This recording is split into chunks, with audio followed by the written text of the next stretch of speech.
តចំពោះការយាងដែលជើងមកដល់របស់គណៈអធិបតី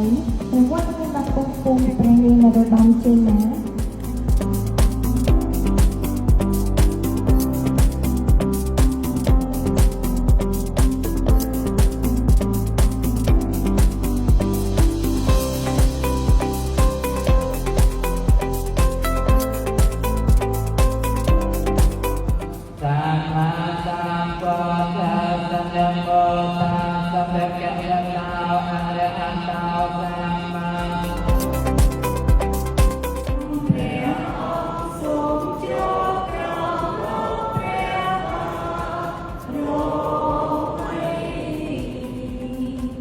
នៅក្នុងការប្រកួតនោះគេតម្រូវឲ្យបរិសុទ្ធទាំង5នាក់នោះលើសេះម្នាក់មួយដូចគ្នាលំពេងយ៉ាងពុតស្រួចម្នាក់មួយដូចគ្នា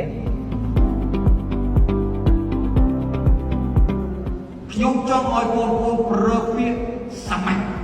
យុគនេះចាំមួយឲ្យគាត់នៅក្នុងសង្កញ្ញនេះឲ្យដឹកនាំជីវិតសាមញ្ញ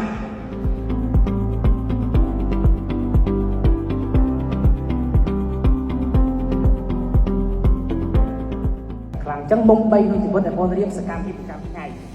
ដូច្នេះសកម្មភាពប្រចាំថ្ងៃដើម្បីឆ្លុះបញ្ចាំងពីអនាគតទី1សុខភាពទី2សមត្ថភាពទី3គុណធម៌អូនរៀបឲ្យអស្ចារ្យអូននឹងរីកចម្រើនបងតិច4ឆ្នាំឆ្នៃខ្លួនឯងខ្លាចជាបុគ្គលដែលខុសគេដែលអស្ចារ្យជួយខ្លួនឯងជួយគ្រួសារជួយសង្គមជាតិតែដែលអបអរសាទរខ្លួនឯងមួយ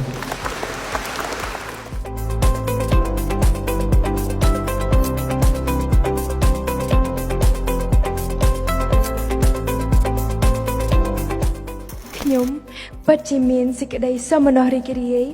និងកិត្តិយសណាស់ដែលបានឈរនៅទីនេះក្នុងព្រឹត្តិការណ៍អប់រំដ៏ធំប្រចាំឆ្នាំគឺសិក្ខាសាលាក្រមប្រធានបទជ័យជំនះនៃជីវិតនិស្សិតនៅសាកលវិទ្យាល័យរដូវកាលទី6ឬ Winning University Life 2025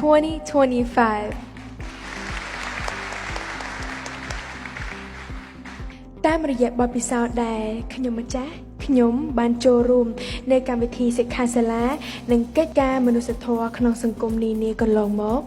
បាទទោះបីជារូបខ្ញុំផ្ទាល់មិនទាន់បានទទួលការសិក្សាអប់រំដល់កម្រិតថ្នាក់បរិញ្ញាបត្រក៏ដោយក្តីប៉ុន្តែខ្ញុំយល់ថាបច្ចុប្បន្ននេះសន្ទុះនៃការអភិវឌ្ឍសមត្ថភាពចំណេះដឹងទាំងឡាយពិតជាមានការរីករូតលាស់និងមានភាពទូលំទូលាយណាស់មានភាពទំនើបដែលសិស្សនិស្សិតមិនត្រឹមតែសិក្សាជាមួយសាស្ត្រាចារ្យតែប៉ុណ្ណោះនោះទេប៉ុន្តែថែមទាំងអាចសិក្សាជាមួយបុគ្គលមានឥទ្ធិពលមេដឹកនាំអ្នកវិនិយោគល្បីល្បាញនានានៅលើសកលលោកថែមទៀតផង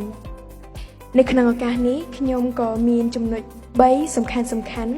ដែលខ្ញុំបានស្វែងយល់ហើយអាចថាជាគន្លឹះមួយចំនួននៅក្នុងការរៀបចំអនាគតយើងម្នាក់ៗឲ្យបានជោគជ័យនោះគឺទី1ការរៀបចំជីវិតឲ្យបានត្រឹមត្រូវមានន័យថាយើងត្រូវតែមានវិន័យផ្ទាល់ខ្លួនផែនការជីវិតប្រចាំថ្ងៃឲ្យបានច្បាស់លាស់ជាមួយនឹងទំនួលខុសត្រូវនិងចិត្តសប្បុរសចំពោះមនុស្សជុំវិញខ្លួនដែលមិនរើសអើងភេទពណ៌សម្បុរឬជាតិសាសន៍ណាមួយឡើយទី2ការសាបគប់កល្យានមិត្តមានន័យថាយើងបានជ្រើសរើសមិត្តល្អប្រៀបដូចជាយើងបានជ្រើសរើសទីប្រឹក្សាដ៏ល្អប្រចាំជីវិតរបស់យើងនិងទី3ត្រូវចេះស្រឡាញ់ជាតិមាតុភូមិដែលប្រើចំណេះជំនាញដើម្បីបម្រើឧត្តមប្រយោជន៍ជាតិព្រោះនេះគឺជាកាតព្វកិច្ចដែលយើងជាកូនខ្មែរត្រូវតែតបស្នងសងគុណជាតិដោយពាក្យស្លោកមួយលើកឡើងថាជាតិមិនដែលជំពាក់គុណអ្នកទេដែលជំពាក់គុណជាតិ